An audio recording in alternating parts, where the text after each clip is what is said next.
Et là, ce n'est pas les moindres problèmes. Est-ce que nous aurons les mêmes malades? C'est-à-dire que, est-ce que le 85 ans dans 40 ans sera le même qu'actuellement? Est-ce que nous n'aurons pas, du fait de vivre dans une ambiance électromagnétique, d'ondes, en particulier avec nos smartphones, iPhones et portables, est-ce que nous n'aurons pas une super affaire de l'amiante dans un certain nombre de décennies? Le sujet reste posé.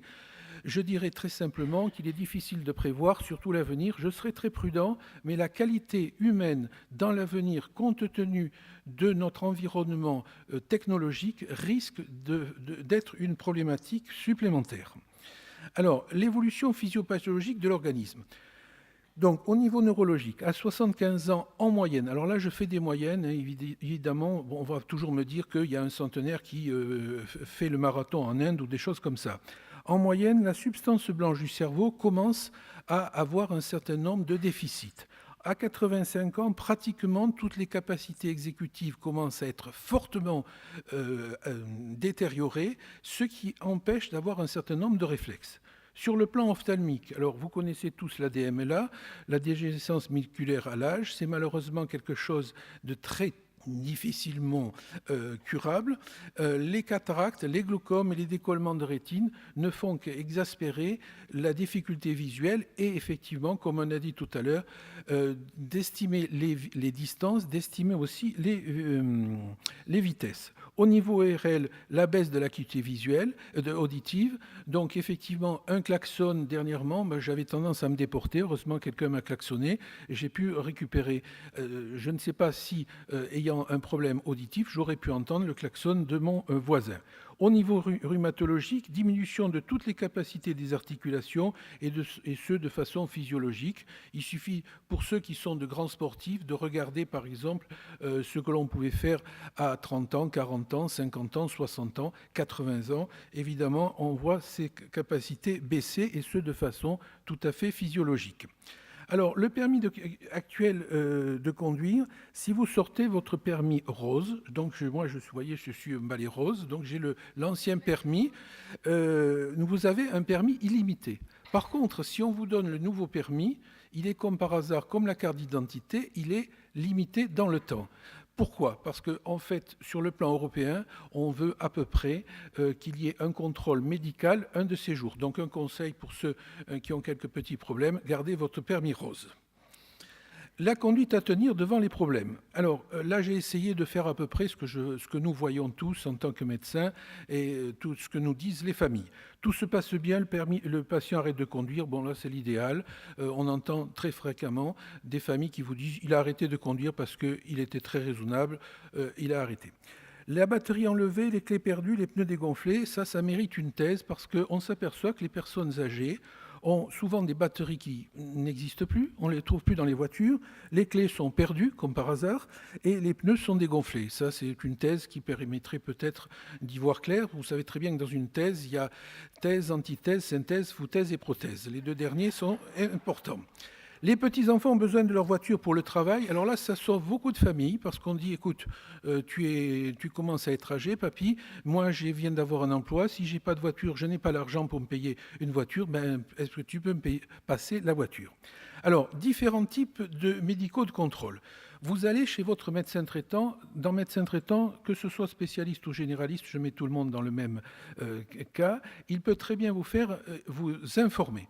Il peut très bien vous faire certains certificats de façon à démontrer qu'il vous a prévenu et que vous avez un risque d'accident. Mais par exemple, si vous avez un appareillage pulmonaire, si vous avez certains appareillages cardiologiques et que vous demandez la suppression de la ceinture de sécurité, il faut impérativement que ce soit un médecin agréé près de la préfecture qui le fasse.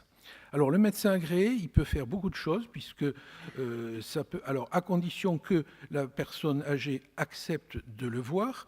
Et enfin, il y a les médecins de la commission. Là, il s'agit souvent d'infractions et l'essentiel en général, ce sont des gros accidents, des problèmes d'alcool et de drogue, mais quand c'est litigieux, il vaut mieux une commission parce que la responsabilité est partagée entre deux médecins.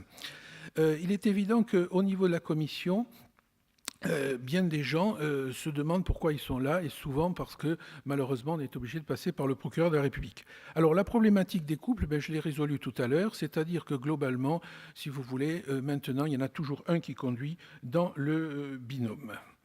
Alors, les problématiques graves, alors là, je vous ai fait les différentes possibilités. Lettre au procureur de la République avec recommandé accusé de réception, c'est-à-dire qu'il y a une telle dispute familiale qu'on n'y arrive pas. Donc, ce qu'il faut que la famille fasse, c'est une lettre recommandée au procureur en disant nous n'arrivons pas à résoudre le problème. Il faut faire une photocopie de cette lettre et garder le document. Comme ça, si un jour la personne âgée a un accident grave entraînant des graves conséquences, la famille pourra dire on a pris les précautions, je peux vous le montrer, j'ai tout ce qu'il faut. Pardon. La protection juridique, le certificat circonstancié pour la mise sous protection juridique. Alors là, les médecins qui sont inscrits près du procureur de la République pour les incapables majeurs, je dis bien médecins inscrits près du procureur de la République pour les incapables majeurs, pas les médecins experts près des cours d'appel, peuvent effectivement le noter dans leur expertise en disant « je considère que la personne âgée présente un risque automobile et il faudrait que la commission ou qu'un médecin agréé puisse s'en occuper ». Enfin, le problème de la personne de confiance. Comme vous savez, la personne de confiance, c'est de plus en plus quelqu'un qui va être majeur. Et la dernière loi Leonetti, clé sur l'accompagnement de fin de vie, donne à la personne de confiance un pouvoir énorme. Et par conséquent, tout médecin doit signaler à la personne âgée, à l'entourage et à la personne âgée aussi, la problématique des triangles. Attendez, mon truc ne fonctionne pas très bien, je ne le vois pas. Voilà. Triangle jaune avec une voiture, être très prudent. Triangle orange avec une voiture, être extrêmement prudent. Et le triangle rouge, incompatibilité de conduire avec une voiture. Par exemple, prenons le Stilnox. Je suppose qu'il y a beaucoup de gens qui ici prennent du Stilnox. Eh bien, le Stilnox est complètement contre-indiqué. Je dois dire que la plupart du temps, malgré tout, les gens continuent à conduire. Mais de ce fait, le médecin aura fait son obligation d'information. Alors, les 10 commandements, donc toujours avoir une bouteille d'eau dans sa voiture, parce que, comme disait Saint-Exupéry, « Oh, tu n'es pas nécessaire à la vie, tu es la vie ». Saint-Exupéry avait très bien compris qu'il était le plus grand gériatre du monde. Avoir toujours sur soi une deuxième paire de lunettes, ça c'est capital, parce que vous pouvez très bien les faire tomber, et si votre permis y a marqué obligation du port de lunettes, les ayez toujours. Alors, pour ceux qui doivent faire un trajet important, je veux dire par exemple aller jusqu'à l'Atlantique ou en Méditerranée, prenez toujours des chaussettes de contention, parce que comme en aéronautique, il vaut mieux pour certains voyages longs, étant donné qu'on est toujours en général assis de la même façon dans la voiture, avoir toujours des chaussettes de contention. Si l'on doit utiliser un trajet habituel, être toujours sur ses gardes, là on revient à ce que disaient mes collègues, faire des exercices musculaires, faire travailler sa mémoire. Alors quand je dis gymnastique de l'empan à l'endroit et à l'envers, l'empan c'est par exemple, on vous dit répétez 1, 2, 3, 4 et puis faites-le à l'envers, c'est-à-dire 4, 3, 2, 1. Ceci pour que les fonctions exécutives dont j'ai parlé tout à l'heure puissent se faire correctement, surtout au moment d'un carrefour. Faire, tous les 5 ans, un petit stage en auto-école pour connaître les règlements et les panneaux. Alors là, évidemment, ça c'est très important. Bien souvent, nous ne connaissons pas les nouveaux règlements. Pas de distracteur phonique si possible, pas de radio ni de portable allumé. Notez bien les couleurs des triangles de façon à ce que vous puissiez faire attention. Et alors, sur un grand parking au repos dans sa voiture, essayez de s'entraîner à passer des vitesses différentes de marche arrière et très rapidement et ce brutalement. Pourquoi ? Parce que les accidents dont a parlé mes deux collègues auparavant, c'est un accident d'intersection. Qu'est-ce qui se passe ? Vous êtes, mettons, à la porte de la Chapelle, à la porte de Marmagne, à la porte de Saint-Germain. Vous vous apprêtez à passer, vous avez décidé que vous allez démarrer et tout d'un coup arrive à toute allure un camion de pompiers ou un motard ou un motocycle ou ce que vous voulez et vous êtes obligé de faire la contre-mesure. Compte tenu des fonctions exécutives et de la partie altérée du cortex frontal, vous ne pouvez pas et cela crée un accident. Alors, l'évolution, le grand principe, il est difficile de prévoir l'avenir. Quel sera l'avenir et quels seront les malades que nous aurons ? Il vaut mieux être très prudent. Les nouvelles pathologies, ordinateurs, drogue, sexe, médicaments, stress, conditions climatiques, font qu'on ne peut absolument pas prévoir ce qui sera dans quelques années.